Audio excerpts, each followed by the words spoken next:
Hi, I'm Kasha, and I love food. I'm originally from New York, and I moved to Atlanta about 15 years ago. I didn't have any friends here, I didn't know anybody, so the way I found my friends was to wine and dine at famous restaurants. I made friends with bartenders who then introduced me to their friends.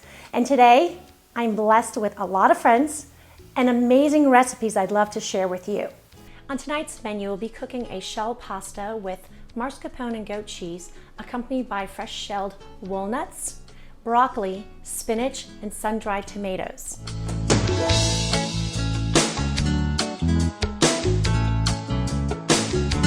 So in my typical fashion, I met Suzanne at a bar where she was with her mom. I was with my best friend.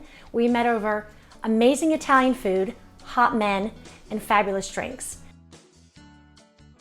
I'm bringing out beautiful, from my beautiful friend Suzanne, a pink rosé dry champagne, celebrating not only our friendship, but a New England win.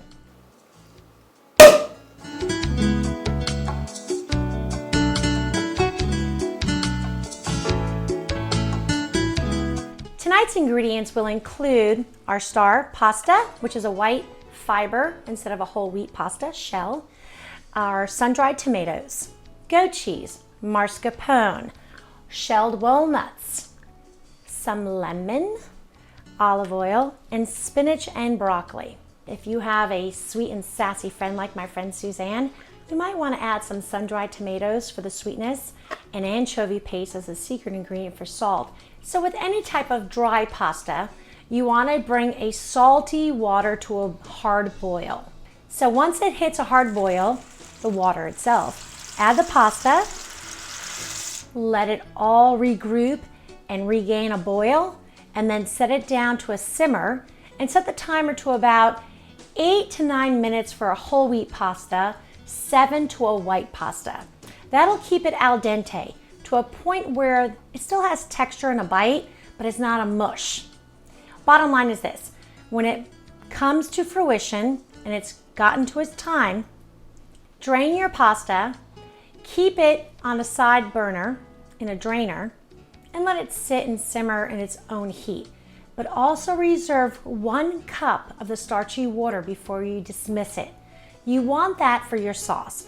It has the starches and nutrition from the pasta that'll make the pasta itself taste great because it's from the pasta itself. So it kind of comes together and makes it family. We're all about family, right? So at one point, there's so much steam coming out of the pot when you're cooking this pasta and you're like, and our recipe for today, we'll be chopping our sun-dried tomatoes,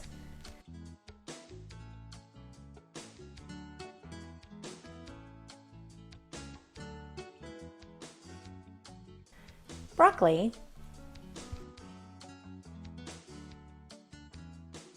shelled walnuts,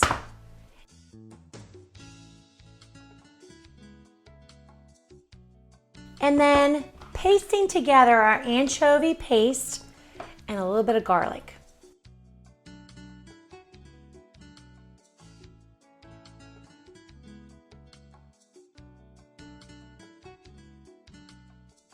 So the first thing we'll do is add to our sauté pan is some extra virgin olive oil, about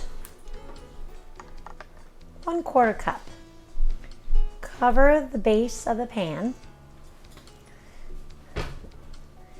Make sure it gets to a warm heat, about 2 minutes. Now we add our goat cheese, which I've cut ever so gently into small pieces, sort of like feta pieces.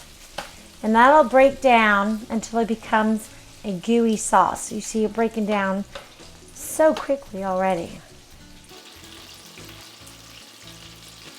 Once the goat cheese has cooked down to a soft sediment, you want to add the mascarpone. Maybe just 1 spoon to start with.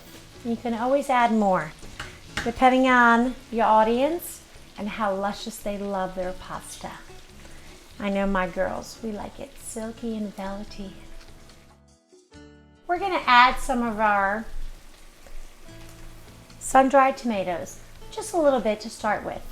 And if we want to add a little bit more by texture and taste and sweetness, we can always add more. Start with just a little bit. And then we add walnuts, of course, the star of the show. That's our protein. This is our meat tonight. We're substituting a meat for our protein nut. So we just now added some fresh broccoli tops from the florets, ever so gently adding it in. Small pieces, of course, always bite size. And now we add our spinach leaves, which are very tender and gentle, so they come in last. They don't want to be bruised or hurt or burned. Add them for 1 minute. Let them steam over the top of your entire plate. When your spinach starts to look like it's cooking down, add a little bit of that starch water that we saved from the pasta before. And add that, and all of a sudden you hear nothing but a purr of a boil. This is what this dish has been missing, is moisture. And once you add that, this will all come together, and the final additive will be our pasta. It'll be a lovely dish for our New Englander Suzanne. I can't wait to feed you, love. So in plating our final dish, we'll absorb our sauce with our meat, which is substitute walnuts, goat cheese, spinach, broccoli, walnuts, garlic, sun-dried tomatoes. These are the colors of Italy, which I share with you tonight. It's a beautiful dish. So tonight we had Suzanne from Boston. She's always been my girl. So tonight we made an Italian feast, and I hope you enjoy it. I hope Mama appreciates it. Maybe Mama will like this. We'll make this for Mama one day, yeah? Absolutely. Before I do anything else, I gotta say shout out to Gronk. I wanna cook in your house, in your adobe. Come on, baby, win it. Take us to the Super Bowl. Woo! Because haters gonna hate. Because you know what? The Polacks got the dance, and I know how you dance it. And you always pump it. What? And you wave it like that. Mangia. What do you think? So good. Is it good? Mm-hmm. It's the cheese. It's always the cheese. The cheese will please. Oh. Follow us. Social media. Twitter. Facebook. Comment under here. Whatever you want. We'll make a dish for you. Cheers. Cheers. Recipes For friends. We're going to the Super Bowl. We're going to the Super Bowl. We're going to the Super Bowl. Gronk. Brady, Belichick. I love you guys.